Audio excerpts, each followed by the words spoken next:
السلام علیکم ورحمۃ اللہ وبرکاتہ۔ سیدنا کریم صلی اللہ تعالی علیہ وآلہ وسلم آسان تفسیر القرآن، جس میں ہم سورہ بقرہ کی آج آیت نمبر 41 لفظی با محاورہ ترجمہ اور تفسیر کے ساتھ انشاءاللہ پڑھیں گے۔ تو سب سے پہلے آئیں تلاوت سماعت فرمائیں۔ اعوذ باللہ من الشیطان الرجیم،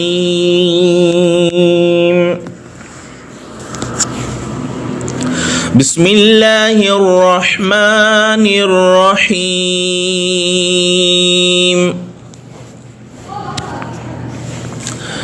وآمنوا بما أنزلت مصدقا لما معكم ولا تكونوا أول كافر به ولا تشتروا بآياتي ثمنا قليلا وإياي فاتقون۔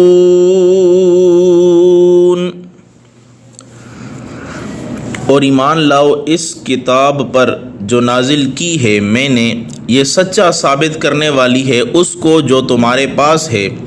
اور نہ بن جاؤ تم سب سے پہلے انکار کرنے والے اس کے، اور نہ خریدو تم میری آیتوں کے عوض تھوڑی سی قیمت، اور صرف مجھ سے ہی ڈرا کرو۔ وآمنوا اور ایمان لاؤ بما اس پر جو انزلتو میں نے نازل کیا، مصدقاً سچا ثابت کرنے والی،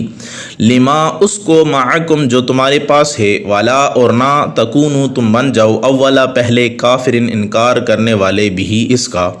ولا تشترو اور نہ خریدو تم بآیاتی میری آیتوں کے عوض، ثمناً قیمت، قلیلاً تھوڑی، وإیایا اور مجھ سے ہی، فتقون ڈرا کرو۔ یہ اس آیہ مبارکہ کا لفظی اور با محاورہ ترجمہ ہوا۔ اب چلتے ہیں اس کی تفسیر کی طرف۔ اس کا پہلی آیت سے چند طرح کا تعلق ہے۔ ایک یہ کہ پہلے عہد پورا کرنے کا حکم دیا گیا تھا، وعدہ پورا حکم کرنے کا تھا، اب اس کی تفصیل فرمائی جا رہی ہے، کیونکہ وعدہ جو ہے وہ بہت سارے تھے اور ان سب میں ایمان جو ہے وہ مقدم ہے، یعنی ایمان کو بچانے کا جو وعدہ ہے وہ سب سے پہلے ہے، اس لیے پہلے اس کا ذکر ہوا۔ اور دوسرا یہ کہ پہلے اجمالاً نعمت الہی کے یاد کرنے کا حکم دیا گیا تھا، اب اس کی تفصیل فرمائی گئی ہے کہ اے بنی اسرائیل، قرآن کریم اور نبی آخر الزمان صلی اللہ تعالیٰ علیہ وآلہ وسلم تمہارے حق میں خاص طور پر بڑی نعمت ہیں، کیونکہ ان سے تمہاری کتابوں وغیرہ کی تصدیق ہوتی ہے، لہذا فوراً جو ہے وہ ان کی مان لو، کلمہ پڑھ کے دائرہ اسلام میں داخل ہو جاؤ۔ اب اس کا شان نزول کیا ہے؟ شان نزول اس کا یہ ہے کہ یہ آیت کعب بن اشرف یہودی اور دوسرے رؤساء اور علماء یہود کے حق میں نازل ہوئی، جو اپنی قوم کے جاہلوں سے روپیہ وصول کرتے تھے اور ان کی پیداوار میں اپنے حصے مقرر کر رکھے تھے۔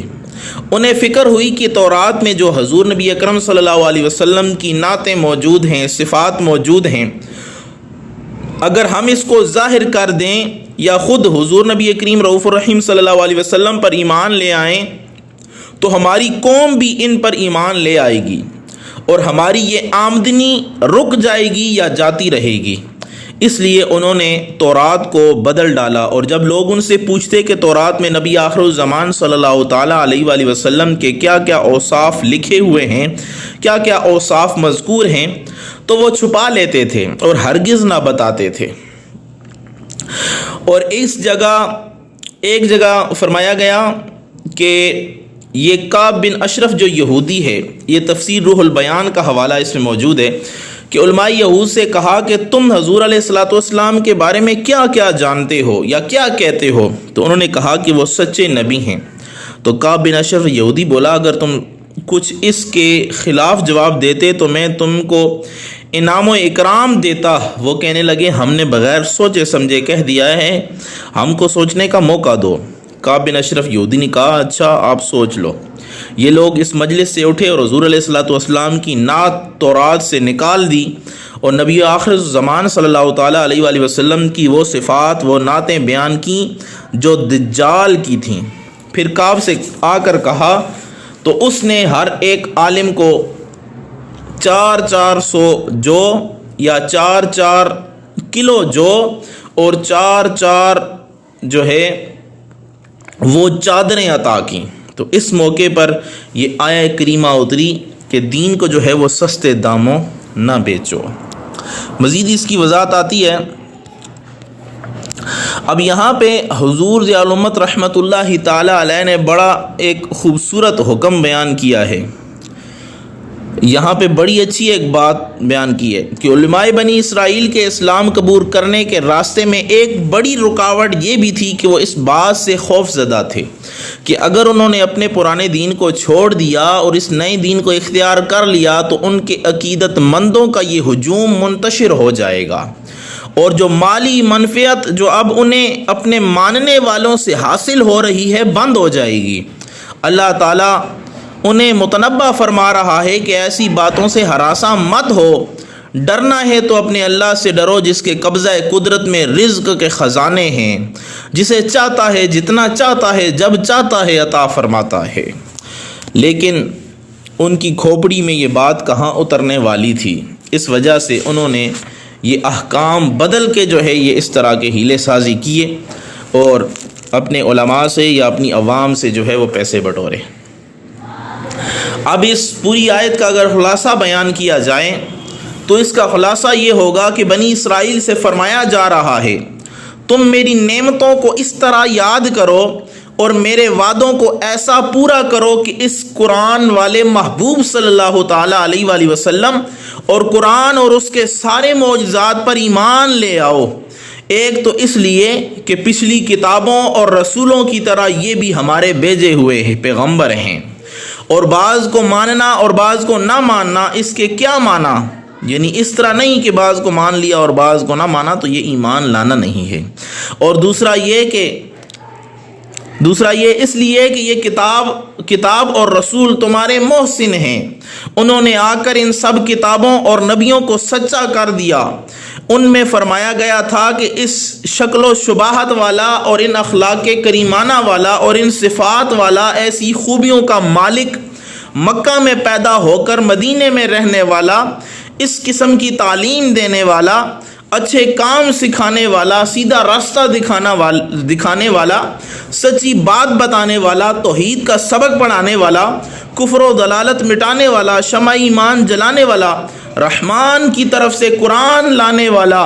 مرجائی ہوئی کلیاں کھلانے والا، ڈوبتی کشتیاں ترانے والا، جھوٹی یا جو بند نبضیں ہیں ان کو چلانے والا اور روتوں کو ہنسانے والا، جلتوں کو بجھانے والا اور رازداروں کو راز سمجھانے والا یا بے رازوں کو راز سمجھانے والا اور بیگانوں کو انما انا بشر مثلکم سنا کر اپنی طرف بلانے والا، خود غریبی میں گزار کر غریبوں کو تحت و تاج دلانے والا، فرش پر رہ کر عرش پر حکومت کرنے والا، صحرائے عرب میں بیٹھ کر سارے جہاں کو دیکھنے والا محبوب صلی اللہ تعالیٰ علیہ وآلہ وسلم تشریف لانے والا ہے. ان کے آنے کے سارے پیغمبروں کو انتظار تھا. خلیل ان کی دعائیں مانگ کر گئے. حضرت مسیح گویا یہ کہہ کر بشارت دے گئے کہ میں اس صبح کے تارے کی طرح ہوں جو آسمان پر چمک کر آفتاب کے آنے کی خبر دیتا ہے اور خبر دے کر آفتاب ہی کے دامن نور میں چھپ جایا کرتا ہے. حضرت مسیح یہ بھی فرما گئے کہ میں اس آخری نبی کے تسمے کھولنے کے لائق نہیں، یعنی اگر مجھے یہ بھی شرف مل جاتا تو یہ میرے لیے باعث افتخار ہوتا. اس نبی کے آنے سے سارے پیغمبر سچے ہو گئے. تم بھی ان کے انکار سے حیا کرو اور اس کے پہلے منکر نہ بن جاؤ اور پچھلوں کا بیڑا غرق نہ کرو. اگلوں پر پچھلوں کا بوجھ ہوتا ہے اور عالم کے بگڑنے سے عالم، یعنی ایک عالم دین کے بگڑنے سے پوری دنیا عالم بگڑ جاتا ہے اور تھوڑے پیسوں اور آمدنی کے لالچ سے اپنا اصل ایمان فروخت نہ کرو۔ سامان سے قیمت نہ خریدو بلکہ قیمت سے سامان خریدو، اور ہم سے ڈرتے رہو، اور خیال رہے کہ حضور علیہ الصلوۃ والسلام اور قرآن نے گزشتہ نبیوں ہی کی تصدیق نہ کی بلکہ ان کتابوں کے ان عقائد اور ان کی ملت کے اولیاء اور ان کے شہروں کی عظمت کی بھی تصدیق فرمائی ہے۔ اس لیے یہاں فرمایا مصدقا لما معکم، یعنی وہ تمہارے سارے سچے معتقدات کی تصدیق کرتے ہیں۔ چنانچہ قرآن نے بیت المقدس کی حرمت میں فرمایا تھا کہ یہاں پہ سجدہ کرتے ہوئے داخل ہو جاؤ۔ اصحاب کہف کے بارے میں جو نصرانیت کے اولیاء اللہ ہیں ان کا پورا واقعہ بلکہ ان کے کتے کے احترام کے ساتھ بیان کیا۔ اسی طرح آصف بن برخیہ جو یہودیت کے ولی اللہ ہیں ان کی کرامات کا ذکر کیا اور تمام دنیا کے مسلمانوں کے دلوں میں ان کی عظمت قائم فرمائی۔ یہ سب ان پر احسان عظیم ہے۔ اس کی تصدیق کرنے والا قرآن اور صاحب قرآن ہے۔ لہٰذا یہ قرآن اور صاحب قرآن جو تمہارے مذہب کی تصدیق کرتا ہے، جو تمہاری کتابوں میں حق بات ہے اس کی تصدیق کرتا ہے، اسے جھٹلاؤ نہیں، پہلے اس کے منکر نہ بن جاؤ بلکہ کلمہ پڑھ کے دائرہ اسلام میں داخل ہو کر تم پہلے ایمان والے بن جاؤ۔ اب اس آیت میں ہمیں چند طرح کے فوائد حاصل ہوتے ہیں۔ اس آیت سے چند طرح کے فائدے حاصل یہ ہوتے ہیں، ایک یہ کہ عالم گمراہ جاہل گمراہ سے بدتر ہے کیونکہ جاہل اس کی پیروی کر کے گمراہ ہوتے ہیں۔ دوسرا یہ کہ دین کو دنیا حاصل کرنے کا ذریعہ نہ بنایا جائے کہ دنیا کی خاطر دین چھوڑ دے۔ تیسرا یہ کہ یہ آیت اگرچہ بنی اسرائیل کے لیے آنی ہے مگر اس میں مسلمانوں کے لیے بھی چند فرقے داخل ہیں۔ پہلا وہ فرقہ جو علماء جو نفسانی خواہش کے لیے حکام سے ملیں اور ان کے ناجائز افعال کو جائز ثابت کرنے کے لیے قرآن و حدیث میں تعویلیں گھڑیں۔ دوسرا وہ فرقہ جو واعظین اور مدرسین جو اپنے عوام کا میلان خاطر دیکھ کر ان کا دل دیکھ کر مسائل بیان کر دیں اور ضروری احکام کو اس لیے چھپا لیں کہ اس سے ہماری آمدنی میں فرق پڑے گا، ہمیں پیسے نہیں ملیں گے، ہم پہ لوگ نوٹ نچھاور نہیں کریں گے۔ اور تیسرا فرقہ علماء جو غلطی کر کے اپنی آبرو خیال سے توبہ نہ کریں، جیسے علماء جو ہے وہ سو کہلاتے ہیں کہ وہ علماء سو اپنے برے عقائد چھپاتے ہیں، لوگوں کے سامنے بیان نہیں کرتے۔ اور تیسرا تنخواہ لے کر علم دین پڑھانا اور اجرت پر تعویذ لکھنا اور دم کرنا، قرآن پاک چھاپ کر فروخت کرنا، اس آیہ مبارکہ سے یہ چیزیں خارج ہیں۔ کیونکہ یہ تیسرا فائدہ ہمیں اس سے یہ پتہ چلتا ہے کیونکہ بیچنے کے معنی یہ ہیں کہ پیسہ لے کر شرعی احکام بدل دیے جائیں، اور پریس والا اور حقیقت کاغذ اور لکھائی اور چھپائی کی قیمت لے رہا ہوتا ہے، وہ شرعی احکام بیچ نہیں رہا ہوتا۔ اسی طرح تعویذ لکھنے والا، دم کرنے والا ایک طرح کے علاج کی اجرت لے رہا ہے کیونکہ اس نے قرآن سے علاج کیا ہے، اور صحابہ نے بھی ایک سانپ کاٹے ہوئے پر سورہ فاتحہ پڑھ کر دم کر دی اور اس پر 30 بکریاں اجرت لیں، خود بھی کھائیں، اور ان میں سے حضور نبی کریم رؤوف الرحیم صلی اللہ علیہ وسلم نے بھی ملاحظہ فرمایا۔ تو اس کو ہم نے جو ہے وہ سورہ فاتحہ کے شروع میں جو ہے وہ ہم نے بیان کیا تھا، سورہ فاتحہ کے مقدمے میں۔ اس طرح قرآن پڑھانے والا قرآن پاک کو فروخت نہیں کرتا بلکہ اپنا وقت گیرنے اور اپنے کاروبار چھوڑنے اور بچوں کی نگرانی کرنے وغیرہ کی اجرت لیتا ہے۔ حضرت ابوبکر صدیق رضی اللہ تعالی عنہ نے خلافت پر تنخواہ لی، حالانکہ خلافت دینی کام تھا۔ مسئلہ خالص یہ یاد رکھیں، یہ مسئلہ یاد رکھیں کہ خالص عبادت اور حرام کاموں پر اجرت لینا یہ منع کیا گیا ہے اور منع ہے، جیسا نماز، روزہ اور تلاوت قرآن کی یہ خالص عبادتیں ہیں، اور گانا بجانا وغیرہ کی یہ حرام ہیں، اس پر پیسے لینا، اجرت لینا یہ حرام ہے، اس لیے کہ اس کی حدیث میں ممانعت آئی ہے۔ لیکن بعض علماء نے امامت اور اذان وغیرہ کی اجرت لینا جائز رکھی ہے، جو علماء متاخرین ہیں، کیونکہ اگر یہ جائز نہ ہو تو مسجدیں ویران ہو جائیں گی کوئی اذان دینے والا نہیں رہے گا جو اپنا وقت نکالے گا، وہ سارے کاروبار کے چکر میں ہوں گے۔ کوئی امامت والا نہیں رہے گا، اگر سب کاروبار کے چکر میں رہے تو مسجد میں امامت کے لیے پابند کون ہوگا؟ تو اس کو جو پابند کیا گیا، اس کو کاروبار سے روکا گیا، اس کا وقت جو لیا گیا، تو اس کو جو اجرت دی جاتی ہے مؤذن کو یا امام کو، تو وہ اس کے وقت کی اجرت دی جائے گی۔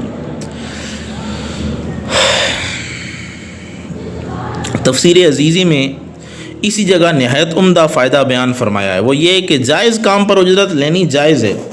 اسی طرح جس فرض یا واجب میں جائز کام مل جائے اس پر بھی اجرت لینی جائز ہے، اور یہ اجرت اس جائز کی ہوگی نہ کہ واجب و فرض کی۔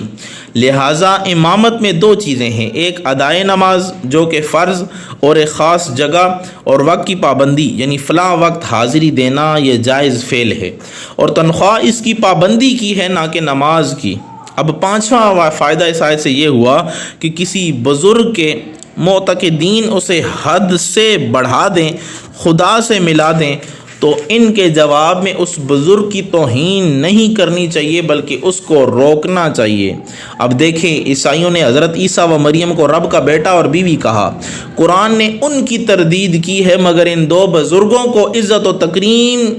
ان دونوں بزرگوں کی عزت و تکریم کا خیال رکھا ہے، جیسا کہ مصدقاً سے یہ معلوم ہو رہا ہے۔ تو اس سے وہ لوگ عبرت پکڑیں جو بد مذہبوں کی تردید کے لیے بزرگان دین اور اولیاء اللہ کو گالیاں دیتے ہیں، اور روافض کی تردید میں حضرت حسنین یا حضرت حسین کی اہانت کرتے ہیں، تو ایسے لوگوں کو اس میں ذرا دھیان رکھنا چاہیے۔ ایک چیز اور بھی یاد رکھنی چاہیے، اللہ نے جب یہاں پہ فرمایا وَلَا تَشْتَرُوا بِآيَاتِي ثَمَنًا قَلِيلًا، تو یہاں پہ افسوس ہے کہ آج اسلامی ممالک کی عدالتیں رشوت لے کر فیصلے بدل دیتی ہیں، اور بعض علماء سو دنیاوی مفادات کے لیے فقہی مسائل میں صورت مسئلہ بدل کر تعویل پیش کر کے من پسند حکم بتا دیتے ہیں۔ تو ایسے لوگ وَلَا تَشْتَرُوا بِآيَاتِي ثَمَنًا قَلِيلًا کی تنبیہ کے مطابق انصاف فروخت کرنے کے مرتکب ہوتے ہیں، اور اس کے علاوہ جھوٹ بیانی، دھوکہ دہی اور معاشرے میں جرائم پھیلانے یا فساد فی الارض کے ذمہ دار بھی یہی لوگ ٹھہرتے ہیں۔ تو ان آیات سے یہ چیزیں جو ہے ہمیں پتہ چلتی ہیں کہ وَلَا تَشْتَرُوا بِآيَاتِي ثَمَنًا قَلِيلًا، کہ میری آیات کو کم قیمتوں پہ نہ بیچو۔ اب یہاں پہ خوبصورت بات حضور ضیاء الامت رحمۃ اللہ تعالی علیہ نے یہ بیان فرمائی ہے کہ یہاں پہ جو اللہ تعالیٰ نے یہ حکم دیا ہے کہ وَلَا تَشْتَرُوا بِآيَاتِي ثَمَنًا قَلِيلًا، کہ میری آیات کو کم داموں یا کم چیزوں پہ نہ بیچو، تو اس کا مطلب یہ نہیں ہے کہ اللہ تعالیٰ کی آیتوں کو تھوڑے داموں فروخت نہ کرو اور اگر منہ مانگے دام ملیں تو بیچ دو، بلکہ مقصد یہ ہے کہ کسی قیمت پر حق کو مت بیچو، کیونکہ ساری دنیا کے خزانے بھی اس کے مقابلے میں حقیر ترین معاوضہ ہیں، کیونکہ ساری دنیا اللہ کے سامنے جو ہے وہ قلیل ہے، اللہ کی آیات کے سامنے قلیل ہے۔ تو ساری دنیا بھی اگر کوئی دے تب بھی حق کی بات جو ہے وہ نہ بیچو۔ یہ اس آیت سے ہمیں فوائد اور یہ چیزیں معلوم ہوتی ہیں۔ اللہ سے دعا ہے اللہ تعالی ہم سب کو اس آیت سمجھنے کی توفیق عطا فرمائے، آمین برحمتک یا ارحم الراحمین۔